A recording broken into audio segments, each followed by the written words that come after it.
This is incredibly exciting. Thank you so much for such a warm introduction. And I really want to begin by thanking Malaprop's, UNC Press, and Dr. Woolner for inviting me to participate in this exchange. And so I'm going to call you Cookie if that's all right. Please do. So it was just such a thrill to be one of the first readers of this book. And it's just so dynamic and it's just so lively in terms of the writing, in terms of the analysis. And one thing I just want to just sort of start off our conversation is to ask you how you think your book helps us to understand better the emergence of modern sexuality among African descended Americans. Great. Thank you all so much for coming out tonight. Thank you to Malaprops. Thank you to Dr. Michele. May I call you Michele? Thank you so much for being here today for this conversation. So I think one of the things I'm trying to show here is how kind of strategic women were in fashioning the relationships that they desired, regardless of the broader social acceptance in the early 20th century, right? My book is focused on Black queer women and the social networks and identities they're constructing in the 1920s and 1930s, so between the world wars, right? And so being strategic at this time could mean a lot of things. For a performer like Ethel Waters, it would mean that she would bring her girlfriend on tour with her when she would tour the country for her popular blues songs. Being strategic could mean making a home with both your husband and your girlfriend, as actress Edna Thomas did at this time. And it's no coincidence that the entertainment world also plays a very important role here, I think, in highlighting how the Black popular entertainment world was a really important, not only meeting space for queer women, but also just a really important place to make a living, especially for Black women at a time when they often didn't have many opportunities outside of domestic work. And it also gave them so much mobility as well, which was another, important tool in kind of fashioning these transgressive relationships. So women were often meeting each other, backstage, in theaters, on the road touring, for example, kind of in these liminal spaces where you could kind of get away with, more subversive behaviors. So I think those are kind of some of the ways I show that these women are just, using their subjectivity and agency, despite the oppressions of the Jim Crow era, to still have these modern, exciting new lives. Well, again, there's just so much that's rich in this book. And one thing that you do when you talk about the entertainers is the discussion of mobility and how important mobility is in fashioning queer sexuality. Mm-hmm. And so that's just something that just leapt out at me. And the question of what it means to be, and you also write about the 20s and 30s as this sort of, that scholars agree that there's sort of this new modern sexuality that's cropping up.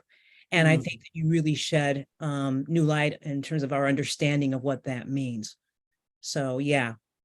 Thank you. And of course, also the mobility of the Great Migration, right? Because many of these are women coming from the South, going to the North, although that's not just kind of like a static move from like point A to point B, right? They're often, especially the performers, moving around between the North and the South and the coast. So, but there's a lot of, movement through migration as well.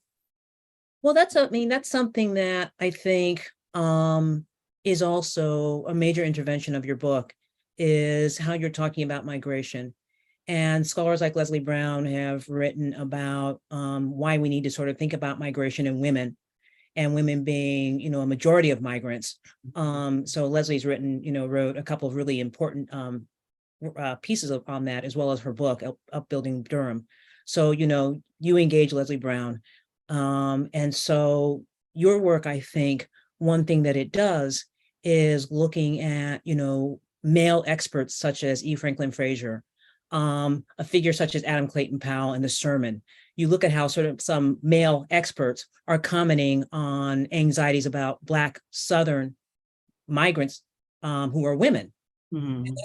I think that's such a dynamic thing that you do. Yeah, thank you. Yeah, there's even that earlier term that's used, I think by Kelly Miller in the 1910s, referring to this idea of surplus women, yes. Right? like excess women who, won't be able to find male partners, which guess what? Surprise, for some women, that's actually not going to be a problem, right? But the way that they were seen as a problem in the North, and also kind of building off like the work of Hazel Carby, right? Showing that for single Black migrant women going to the North, they were seen as not to be protected, but like dangerous, like people need to be protected from them, right? Being associated with, with sex work, for example, or other kind of criminality or other aspects kind of the underworld. But yeah, we know that most migrants were young, single, sometimes divorced. So I mean, it's hard to say whether there were people specifically moving to find queer relationships or not at this time, but it's obviously something that it worked out that way for many people, right? It makes me think also how they kind of fit into like John D'Amelio's groundbreaking piece I was just teaching actually just this week in my grad class on capitalism and gay identity, right? Talking about how it's not until like late 19th, early 20th century when people are able to move more from their families of origin to cities to kind of have that anonymity where they can find partners. And while it tends to be kind of a narrative more focused on men who had more of the opportunity, I mean, I think that story resonates for some of the women I'm writing about too. Well, that's such an excellent point to underscore. And that is such a landmark work by D'Amelio. And in terms of your work and your discussion of boarding houses, I was taken by that on a couple of fronts. One, the fact that you point out that, I mean, in terms of my sort of own sort of knowledge about anxieties about borders, reformers could have anxieties about borders, thinking that boarding houses are problematic. They might initiate children into sexual activity. They can be disorderly houses, etc. Your work, I think, really speaks to how boarding houses could have practices that ostensibly fostered respectability in terms of not having opposite sex visitors, but at the same time, possibly fostering spaces for queerness. And I'd love to hear you say more about that. Right. Yeah, no, I mean, I think, we have these notions in our society around, compulsory heterosexuality, like assuming everybody is heterosexual, which will set up, certain guidelines to keep the sexes separated, but which actually can, of course, be advantageous for queer people, right, who would prefer to be in a homosocial setting as it was, right? So yeah, so many apartments in Harlem that had been, originally supposed to be like single family homes were divided up into boarding houses and turned into boarding houses to meet the kind of needs of the migrants who are moving to the North. And of course, they're also being forced to pay like really high rents, like they're, it's highly exploitative, like they have no choice but to live in Harlem or a few other segregated areas. So, it's important to remind folks that, of course, the North is also incredibly segregated at this time, even though it's not the Jim Crow South, right? But so a boarding house for women often wouldn't allow male guests, right? Because there was assumptions around, either sexuality or sex work going on. But this would, of course, allow women to, bring a female partner home without any concern around that issue. But then, of course, as you brought up, when we were chatting earlier, there was also instances sometimes where two women living together, especially I think if they're both feminine, right? I think if one was masculine, one was feminine, that would probably be seen as suspect by the 1920s, right? Then we need to kind of have that like gender transgression further to be like visible queerness. But for two feminine women to live together, people would often assume that they were sex workers before it would be an assumption that they were a couple, even though, they could have technically been both as well, right? Right. And this is a time, as you underscore, that Black women's employment is often largely limited to domestic work. It's poorly paid. And, reformers could be really anxious about domestic workers because they could realize that they might turn to sex work and not necessarily, be sex workers full time, but might turn to it to supplement their income. Definitely. And so a lot of these boundaries can be really, not so distinct. And I also think that, along the lines of your book offering groundbreaking analysis of queerness and migration, you also do so for queerness and urbanization, the way that you are very careful to point out at several junctures in the book that Black neighborhoods often overlap with vice districts. And that's just something I think that, in addition to the point that you just made about segregation in the urban North, making that critical point as well, I think is really a signal contribution of your book.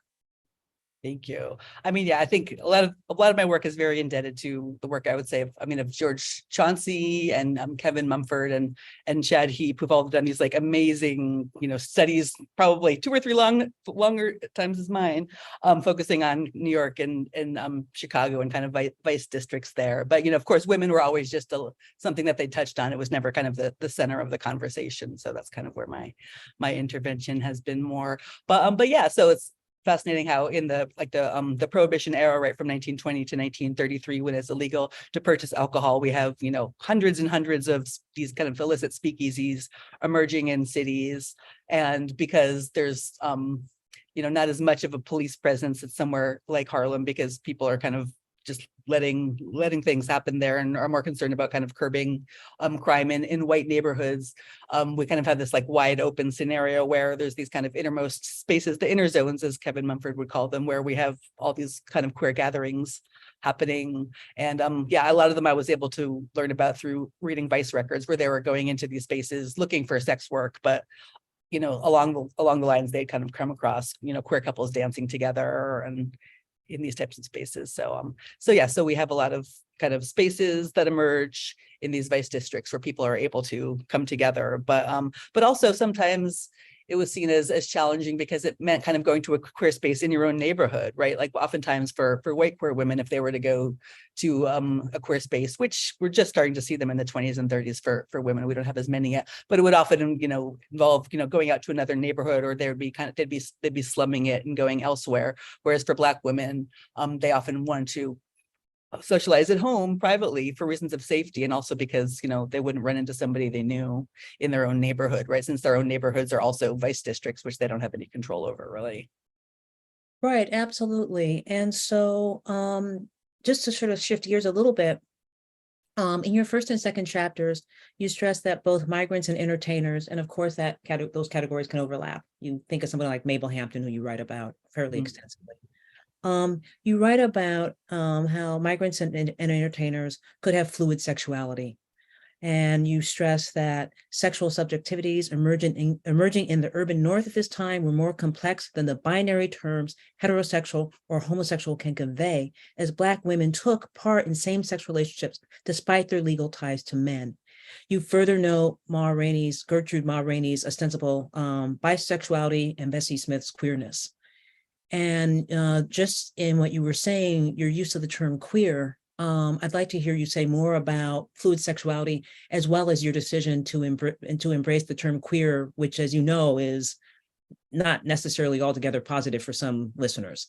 Right. Yeah, no, choosing terminology, like making a commitment to what terms I would use was very overwhelming. There were some times I just felt almost like immobile from it. And I would just kind of have to be like, all right, just make a decision, defend it in a footnote and kind of move on, right? Because the challenge is really that, very few people use sexuality labeling terms in this time period. It was very rare in general, like for anybody. It seems to be much more of a kind of a post World War II phenomenon to identify yourself like with a sexuality label or term, and maybe even not even use that much until really get into the 1960s, right? And I have pretty much no references to the women in my book actually referring to themselves by terms, although there is one amazing quote in Donald Bogle's book about Ethel Waters, where I think she says, probably much later in life, she says something like, "I was a lesbian and the best to ever do it," which is amazing. But hearing somebody say something like that, either at the time or later in life was quite rare, unfortunately. So so I love that I chose to use a term that was just used specifically at the time. The term lady lovers, or sometimes women lovers, were actually used by both the women themselves and people talking and writing about them in the 1920s and 30s.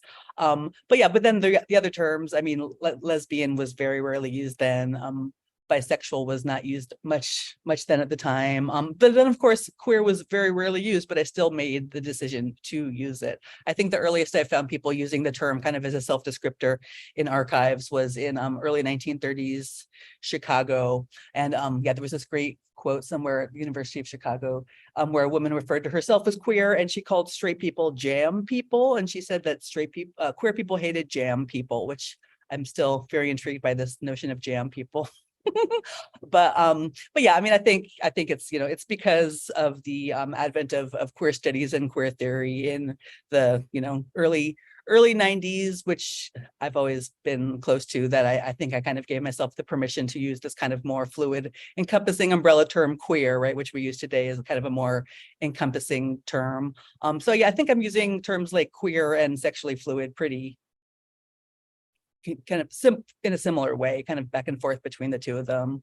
I mean, bisexual probably would have been more accurate to often use, but I don't know, something about it, even though it's still, people use it today. I identify as bisexual myself in 2023, but it still kind of has this like 1970s, 1980s feel to me. And Yeah. it just didn't feel quite accurate to like say Bessie Smith was a bisexual, but I mean, who knows how she would feel about the word queer either, right? So it was definitely a bit of a leap of faith to kind of make the decision. And I also felt strongly about referring to just kind of queer desire in the title and not queer women, because not everybody in the book would probably appreciate being referred to as such a title. Like some of the women, even though I'm writing about relationships in the 1930s, like somebody like Lucy Diggs Slowe, who was the first dean of women at Howard University and had a female partner and, was very, very respectable.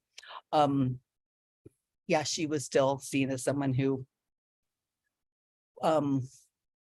was kind of disrespected by the men that she worked with, regardless, really. So and she also had a relationship that was much more kind of like a 19th century romantic friendship. I think, she when her female partner died, who this woman named Mary Burrell, who was an amazing playwright and teacher, everybody talked about how they were, like sisters or bosom friends would be another fun popular term at the time. But yeah, they're often just said to be close friends and sisters, right? So even though I'm basically saying she's queer, I didn't want to call her a queer woman on the title of the book, I guess. Well, it's complicated in terms of language that people use at the time and what's in your sources, because you do draw upon a source that uses the term queer. But it's just difficult to know, because you also mention at one point in your book this moment in E. Franklin Frazier's The Negro Family in Chicago, when he's quoting a young informant who is talking about how, I believe, I read the book this summer for something I was working on. And I believe the young informant is saying that, this apartment house, this house is a disorderly house. And she's referring to, and you quote this, she's referring to what Frazier refers to as female homosexuals. And he's clearly, that's not what the young woman says. And so, what and how you handle that as a scholar is really sort of an interesting thing to do, to sort of think about terminology. And I ended up not writing about that particular aspect of Frazier, but I was really thinking about, how do you sort of handle this? And I thought that you handled that really well.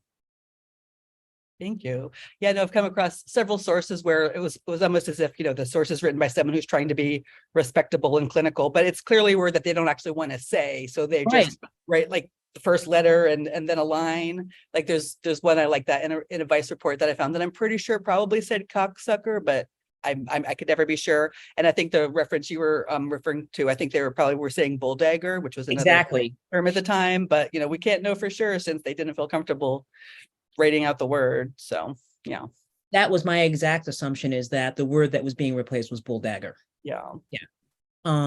Because that word does, as you point out, it shows up in blues songs. It's out there. And so I think that's a safe assumption. In terms of the performers, I do think that you do a couple of really interesting things. I think that because of what's been written, that people know about Ma Rainey, people know about Bessie Smith in terms of their sexuality. You add new insights on that front, and you still have this section, which I think out of that entire chapter, I love the sections on Smith and Rainey, but the one on Waters, I think is so intriguing. And I think it's so intriguing about the two Ethels, because her girlfriend was Ethel Williams, who's a dancer. And so I don't really have a question. I just was wanting to hear you say more and stuff to the audience about how Black Swan chose to market Ethel Williams. definitely. Yeah. So Ethel Waters had an amazing long career. I mean, I'm focused on her early career as a blues singer in the 1920s, but she went on to, be on Broadway, to be in film. And in the very beginning of her career, when she was becoming a successful blues singer, she had a girlfriend named Ethel Williams, who was a dancer. And yeah, I'm pretty sure her partner, Ethel Williams, was actually the person who kind of created something that I think people think that Josephine Baker came up with, but she kind of invented the kind of idea of like, there's this line of chorus girls and they're all kind of, being perfect. But then there's one unruly one on the very end for like kind of played for comedic effect. I'm pretty sure she's the person who came up with that, which I love. But they were, according to Mabel Hampton, who is a Southern migrant, queer woman who did some incredible oral histories with the Lesbian Histories archive. So we have these very rare oral histories from her about kind of queer Black life in Harlem in the 1920s and 30s. She says that everybody knew the two Ethels, as they were known, were girlfriends. They would sometimes have, public fights on the street that people would witness, and people were very aware of them. And so then there's this tension where Ethel Waters is signed to Black Swan, which is unfortunately one of the very few, very short-lived Black-owned blues record companies, or I should say they weren't a blues record company per se. They put out a little bit of blues, but they generally thought of the blues as slightly disrespectable. They were kind of more focused on religious songs and spirituals and music they saw as kind of more, related to kind of high culture. But they still record a few of the blues songs by Ethel Waters, and she puts them out. They put them out, and then the two of them go on tour together. And I don't have any actual evidence that the men of Black Swan, one of them was a man named Harry Pace, that they actually knew about their relationship, but it seems pretty likely that they did. And they went out of their way to get this article printed in the Chicago Defender, Black newspaper, but one that's nationally distributed, with this title that said, "Ethel must not marry." And then they just fabricated this long story about how, like, every stop on tour, there was all these men trying to marry her, but she had to sign a contract saying that she wouldn't get married because, Black Swan wants to make money off of her, basically. So they kind of they go to seems to be this kind of like great length to kind of fabricate this backstory to try to cover up her queerness, which I find to be very, very intriguing. So yeah, and it's also, I feel I should note here that, so the book started out as a dissertation, as is often the case for, us academic types. And originally I had wanted the whole thing to focus on the queer blues women and the entertainment industry, but I just didn't really find enough information. I don't know why I thought I'd find these like letters written from like, one male record executive to another saying like, "Oh no, Ethel Waters has a girlfriend, we must write this letter," pretending that she doesn't. Like, I thought I would maybe be able to find more evidence on all the backstories, and I wasn't. But then I started finding these really outrageous newspaper articles in the Black press about like violent interactions between kind of anonymous everyday women. So then I kind of got this new wealth of archive material to work with, which was also very challenging, but it kind of made the project much broader at the end. Well, that brings me to a question that I was very curious about how you came to the project, but I also, because of the range of sources that you use, and you know that the Black press in some ways is a pretty straightforward source, but on the other way, in other regards, it's not necessarily so straightforward. Mhm. So I would love to hear you say what you think some particular challenges were with some of the sources that you worked with. Yeah. This we're to start with that one because there's really been so many. And I should know, even with the articles I started finding, which were about like 3 or 4 different incidences where there'd be like a gathering of Black women without any men there, and there'd be usually like an act of jealous violence between them. I still wasn't able to ever find any actual proof that the women were queer themselves. It was always just like something that the journalist said, or the journalist would say like, "Police say this is this huge new problem of like women attacking other women over like jealousy and being unnatural." So even writing about that itself ended up being something more about kind of writing about discourse and reading these articles against the grain, and also the fact that they would like print the addresses of where a party happened. Like some women gathered together on Thanksgiving without any men, and the neighbors called and complained, and they'll print the address and everybody's name. So you can only wonder how that actually affected the women themselves, right? But then also you wonder if other women were able to kind of use this information to kind of I mean, no one's going to probably show up at a stranger's door and be like, "Hi, having any fun queer parties?" But you know, who knows how people could have used that information, right, to kind of further their own curiosity about queer life. But so the issue of archival problems has been many. I think I took what else did I want to mention here about the issue of sources?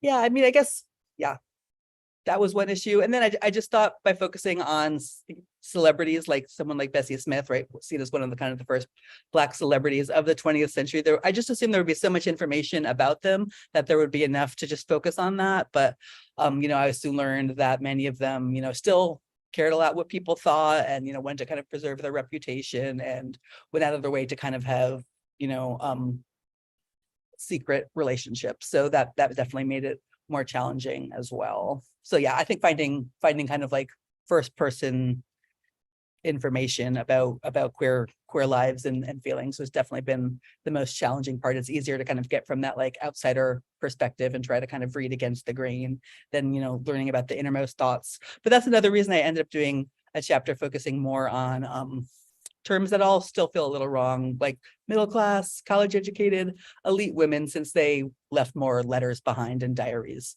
And I was able to get a little bit more to access their inner worlds through that. And then also through some sexology case studies as well. The woman I mentioned, Edna Thomas, who lived with a female partner who was actually a British woman from aristocracy, and her husband, the two women actually, we're pretty sure we know that they are the authors of a couple of sexology case studies. So I use those as well. Well, I thought that in that last chapter, there are a number of things that just work so incredibly well. One is how you use somebody like Alice Moore Dunbar Nelson to underscore the complexity of class. Mm-hmm. That this is someone who is of the elite. But she had to like pawn something in order to pay a bill so that she can then go to this high function. So I think that I mean, class is woven through the entire book. You deal with working class, and you really are careful to underscore that in terms of class. Yeah. But it's that last chapter where you are able to talk about how these worlds could intersect with these entertainers and with, you know, sort of more quote elite women. Mm-hmm. You note the complexity of class, but also what you just mentioned, that case in which these two women who are involved with each other, the one woman's married, one's Black, one's white, and they're in the sexology volume. Mm-hmm. That's sort of like a wow. And then you talk about other people that, you know, we're not necessarily certain that it's this entertainer, but it probably is. Mm-hmm. So that leads me to my next question.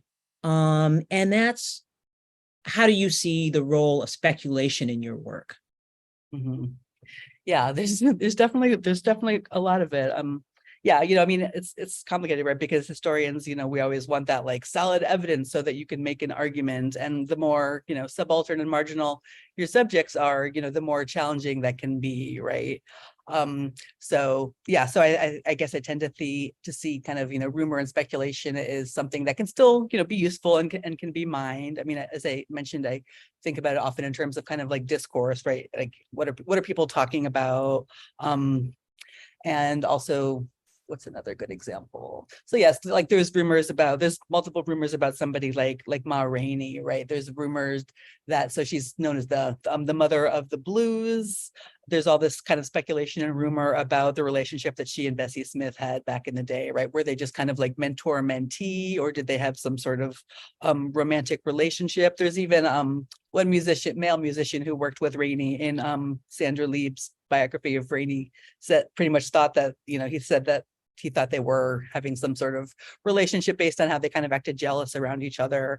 But there's other sources that say, you know, the two women were familiar with the rumors, and when they got together, they were just kind of laugh about them, right? So, and then there's other rumors about Ma Rainey, that she kind of had this orgy with some of her chorus girls, and the police showed up and arrested her, and Bessie Smith had to bail her out. And, you know, that was the type of thing when I read it when I was, you know, not young, but younger, kind of naive grad student. I was like, all right, this happened in 1928 Chicago. I'm going to take a research trip to Chicago and I'm going to like find out what happened here. And I mean, I wasn't able to get any information around that. And even though I do very much consider myself a cultural historian, but this project has very much made me wade into the world of, social history as well. So I'm not just working with census reports, but once I even got to go to the municipal archives in New York and try to get, some sources related to a court case involving one of the women who was murdered. And, I get like, I have to wait 3 months and I get one piece of paper that doesn't really give me much to work with. So, so yeah, there's a lot of challenging moments where I just kind of thought about how, what kind of cultural work are these rumors doing? And, I can still kind of parse information from them without kind of trying to, make a hard and fast call when there's just not enough evidence sometimes, but yeah. And it's also a challenge as a writer to do that, so that you use conjecture, speculation, but it's not to the point where it's wearisome on the reader. And so there's a way that, you can do that skillfully. And I think that an example of, because you also talk about Alelia Walker. Yeah. Oh, right. Like, That's another great example. Yeah. but to talk about Rainey, for example, to go back to Rainey, the way that you take Prove It On Me Blues and talk about the rumors about the orgy and the arrest, and you go to Prove It On Me Blues, which is going to be a song that's going to be familiar to some people. But you also take that ad and use that as evidence. Yeah. Yeah, no, I mean, even though we don't actually, so of the queer blues women I talk about, Ma Rainey is the only one where we don't know of a specific woman who was her girlfriend or who she was in a relationship with. But the fact that she, wrote several very queer songs, one of which, they came up with an ad for it where she's wearing more masculine clothing in it. Yeah. And the rumors and just kind of the milieu she existed in. I mean, it seems like it was most likely that she was involved with women, but yeah, again, it's hard to kind of say beyond that. And then, I'm glad you brought up Alelia Walker, who's another person who I feel a little iffy about, just being like, this was a queer woman. So she's the heiress daughter of Madam C.J. Walker, the first self-made millionaire. And she had a female partner who was pretty much, I think, her personal assistant, basically, who, lived with her, was with her when she died. I think she was like sitting in the front row at her funeral wearing a huge ring that she had given her. And she even, I think, went as far as to, to kind of fight to get some some money from her estate after her death. And so a lot of rumors are just kind of swirling around the two of them in this court case. But yeah, it's still another case where we don't quite have the explicit evidence to, say that they were in a lesbian relationship. But I mean, she's also someone who many people have said, she was known for kind of, throwing queer parties, and she was always around queer people. So, she was either queer or a really good ally. Well put. And then in chapter 3, you make, this is probably my last sort of point to get to. In chapter 3, you make some key observations about the Great Depression. It's in that chapter that you talk about buffet flats and things of that nature. That's right, isn't it? Yeah. Making sure. But, towards the end of the chapter, you say that the Great Depression heralded a more conservative moment as the transgressive gender expression enjoyed on stage during the anything goes jazz age were now met with backlash. You continue that, quote, throughout the Great Depression, concerns about the visibility of Black lady lovers were growing more prevalent. And what I will just love to hear you, say whatever comes to mind about what you consider to be the backlash against gay life during the 1930s. Yeah, I think Gladys Bentley, who we haven't gotten to talk about yet, would fit in great here. So I can't talk about my book for half an hour without talking about Gladys Bentley. So she was one of the most popular kind of Prohibition era performers in Harlem. She got written about a lot in white daily newspapers. Theater columnists and other folks would, talk about her outrageous performances. So like all of the kind of white slumming crowds, would come from the suburbs and downtown to come and see her perform. And she, some people refer to her now as like a male impersonator, but she just seems like a, masculine person who preferred wearing men's clothing on stage and off, and she would sing kind of these dirty songs. She would take popular songs and change the words. And she was so popular that she was actually welcome to kind of appear in white mainstream clubs in Times Square for a time. But once the kind of the Great Depression dawned, and it's actually also interesting, it's kind of seems like it's conflated also with kind of like New Deal reform, like New Deal reform impulses to kind of like clean up the city and clean up like, filthy entertainments. She's now being banned from clubs for having, too licentious of performances. And she has some kind of some of her queerest performances ever in Harlem, and they're written about in the Black press. And there's one where she had, I think they refer to kind of her chorus girl of pansies. So she'll have a chorus line of feminine men or trans women. And the Black theater critic was so outraged that he said that she should basically be sent to Bellevue. She should be sent to the mental hospital and be locked up. So we're kind of seeing like this type of like pathological language around queerness emerging more at this time. And then also, this is also a piece I feel like I'm also kind of leaning on the work of George Chauncey with. He talks about how it's not until the end of Prohibition that these new kind of liquor authorities start passing laws that basically make it so that being queer where alcohol is served is illegal. And that's the type of laws that will be on the books that'll lead all the way to the Stonewall Rebellion, against kind of policing in gay bars in 1969, right? So it's kind of like the Depression, post-Prohibition era is kind of the beginning of that era of more kind of queer repression of queer spaces. But again, Black lady lovers often preferred to socialize at home in privacy of their own apartments. So there was even all the more reason to do that, once there started being kind of more policing in queer spaces in the 30s. It's really, the last thing I'll say is that that's just really fascinating, because there are also ways that the Depression is a moment that it places pressure on heterosexuality. Mm-hmm. So in terms of the history of sexuality, the Depression is just a really interesting moment.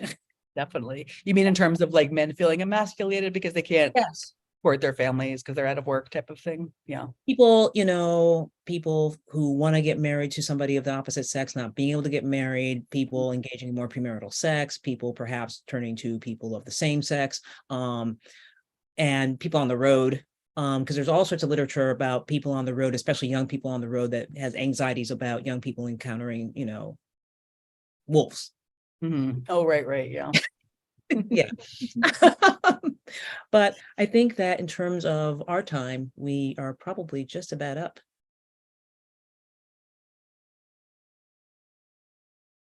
Thank you both so much. I would be happy to actually hear the both of you continue to talk at length for as long as you like, but I do want to give some space for a few questions before we wrap up.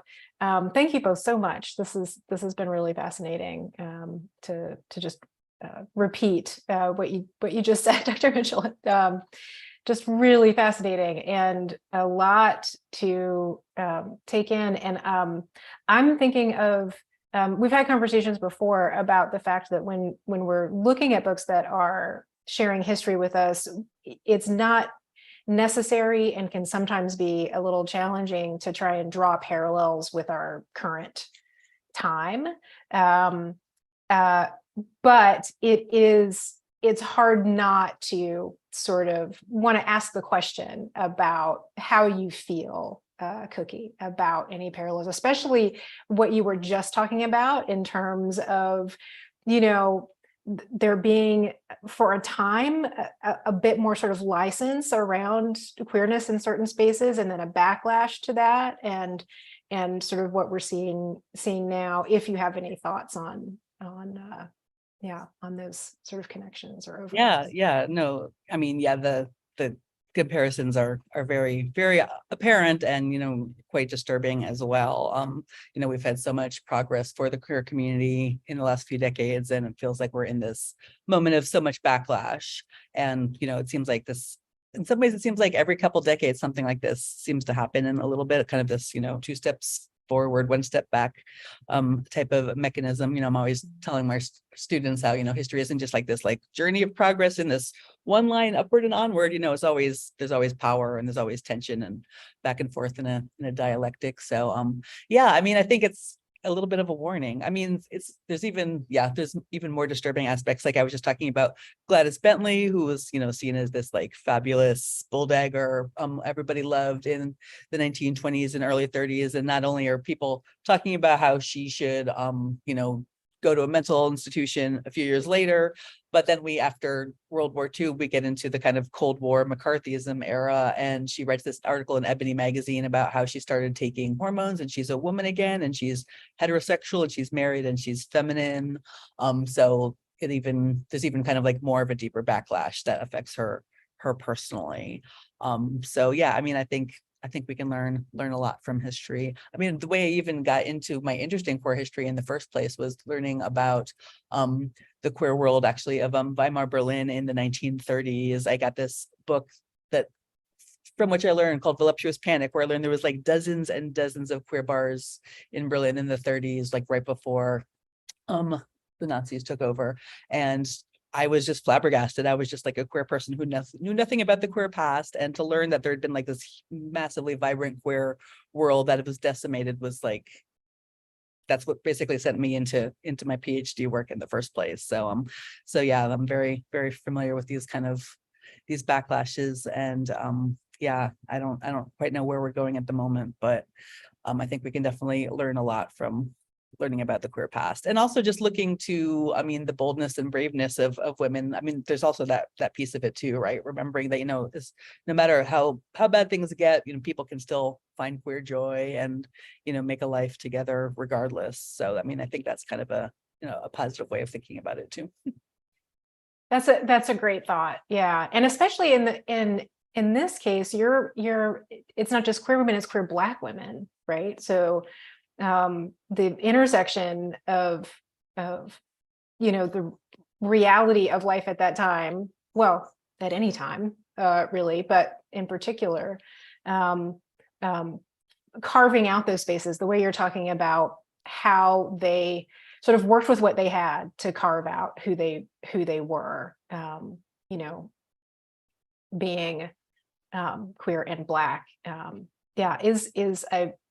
it's great to mention the sort of the kind of silver lining of that, the sort of hope that's present in that around those possibilities, and being able to create space. We'd have a question from the audience, Victoria. First, Dr. Michele, if I may, did you have any thoughts on that before we move on, the sort of historical and current parallels? Well, that's one reason why I think this book is so important, is that it shows this trajectory, but also it speaks to exactly what Cookie just highlighted, that even in repressive times, there can still be ways to find, joy and love. And we're in what I think is a very interesting moment. So it's hard not to despair, especially with various initiatives involving trans kids. It's hard not to despair, but I think that work such as Cookie's book just is incredibly important, politically important in a way that a lot of work is not. Thank you. Thank you. So yes, from Victoria, were there any queer coded styles that you found these women wearing in your research? And thank you for a wonderful conversation. It's a really interesting question. Queer coded styles. That's a good question.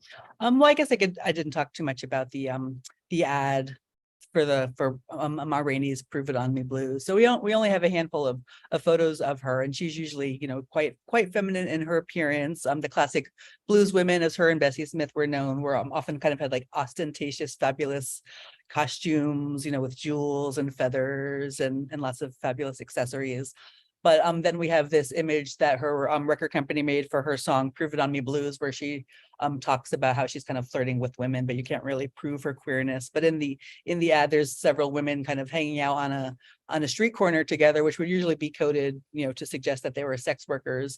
But in this instance, since it's the late 1920s and the song is about queerness, they're still all wearing skirts, since it was pretty shocking for women to wear pants in the street back then. Like only really bold people like Gladys Bentley would do that. But they're wearing like menswear from the waist up, right? So bobbed hair, kind of fedora hats and men's jackets on with skirts. So yeah, so sometimes, as long as there was kind of like masculine wear from the waist up, that would kind of be a queer symbol at this time.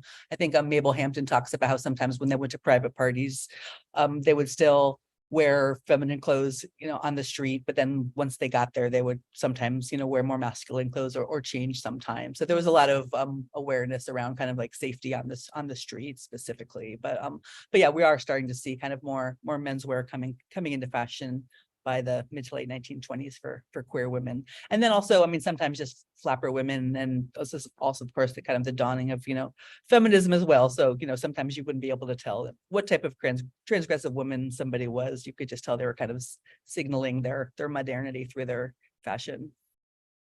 Thank you. I think there might be, at least she told me, there'd be there's one other person attending, actually your former student, my friend Inav, who I'm sure would have much more to say about this. And she's a fashion scholar. So I should leave my fashion scholar questions to the fashion scholars. Oh, well, maybe she'll come up with a book that'll dig deeper into coded fashion, which would be great. So next question from Will. What might we gain from reading your book alongside Hartman's Wayward Lives, Beautiful Experiments? And that book also popped into my head as well, as you were talking. Oh my goodness. Yeah, what an incredible book. Just to be mentioned like in the same breath as that book is makes me very happy. Yeah, that is a great question. I mean, I think I'm interdisciplinary, but I'm still very much kind of in my like historian hidey hole. Whereas as far as I know, Saidiya Hartman identifies as more of a interdisciplinary scholar, a literary scholar. So yeah, I mean, I think together, I mean, yeah, I think it's a fabulous pairing. I mean, I think she's able to kind of take pieces, very small archival pieces, and like, create like beautiful worlds out of them in a truly gifted way. I mean, the way she writes and the way she works with images through the archive. Yeah, I mean, I think together it's a very exciting view into young Black women's modernity at the turn of the century. Yeah, her book is incredible. I definitely recommend it to everybody who might be interested in my book at all. Yeah. Thank you for that question, Will. That's a book that we try to keep on our shelves for folks. So yeah, we pick it up. So I have a question that is going to seem, after this really substantive conversation, it's going to seem terribly simplistic, but I have to ask it because it occurred to me as soon as I heard the title of the book, which is that there are two ways to read the title. Famous lady lovers, then that there were, because you're talking about women who loved women who happened to be famous, but then I was wondering to what extent they were famous also for being women who loved women. And you talked about this a little bit in terms of, and I found it fascinating, the idea that maybe for the women who were known as entertainers, that might have actually, even though they had to protect their careers in a way, I wonder if that actually afforded them more security to be really who they were, because they were known, because they were famous, and people enjoyed their work. So my question was, were you thinking about there potentially being two readings of that title, that these women were famous were famous and loved women, or were famous for loving women? And again, sorry if that's super simple. No, not at all. Nothing to apologize for. Yeah, no, I definitely think so. So I did. So so the quote, "The famous lady lovers," came from a quote, I believe, from a performer named Maud Russell. She was interviewed for a book about Josephine Baker, and she uses the expression, and then she talks about how she was basically talking about herself and other women in the entertainment world who were often bisexual, who were having relationships with women, and she talks about how basically that women, they turned to women because they were treated better by women than they were by men, especially men in the entertainment industry. And she goes on to say that many of the men in the entertainment industry preferred, male partners themselves also. So I did choose this as a title in the earlier version when I thought it was only going to focus on famous people. And so then when I realized I was also going to bring in some kind of everyday anonymous women, I was like, can I keep this title? But yeah, I think I did for the reason you mentioned, right? It's not just kind of referring to like literally like famous queer blues women, but yeah, this kind of infamous idea of this new modern woman who loves other women, right? Who's so outrageous, who, can't be kind of confined to, the domestic sphere. So yeah, I think it's very much speaking to both to these famous queer women, but also to just kind of like the notoriety of this new notion of like the lesbian. Thank you. Thanks Yeah, for answering the question. Yep. So it looks like we, let me just double check and make sure I'm not missing any questions. Yeah. So it looks like we've covered the audience questions and we are almost at the top of the hour. So it's a great space to just invite final thoughts from the two of you before we say goodnight to our folks in the audience. Well, I just want to thank Michele again so much. I think as I have told you, I read your book, Righteous Propagations, in grad school, and it was just so helpful for me. It made me think so much about like what my future intervention would be just as this project was like beginning to be formed. And, I come through all of your footnotes. I learned so much from your sources. So I just want to thank you so much for your support of my work and for taking time today for this conversation. It really means a lot to me. Well, that means a lot to me. And I'll just say that one of the many reasons why I find this so exciting is that many years ago at this point, I wrote an essay about African-American history and sexuality and how dissemblance and respectability were both important, but perhaps somewhat limiting. And I noted that, what wasn't really happening was work on people who were queer or gay in the field. And so to see a book like this, as nuanced as it is, as fearless as it is, it's just an amazing thing to read. And so buy the book. Thank you. That's the perfect note to end on. Thank you. Oh, thank you both so much. This has been such a great conversation. Really grateful to the two of you for spending time with us this evening. And Dr. Woolner, Cookie, congratulations on the book. Thank you so much for being here this evening. And Dr. Michele, thank you so much for your wonderful questions and for sharing space with us this evening. It's been a real honor and pleasure to be with you both. Yeah, and thank you so much to everyone who's been with us tonight for also sharing space with us. We appreciate you. Yes, those are the final words. Buy the book if you haven't already, and we appreciate you. Support your local indie, and thank you so much. Right. Good night, everybody. Stay safe and well. Thank you.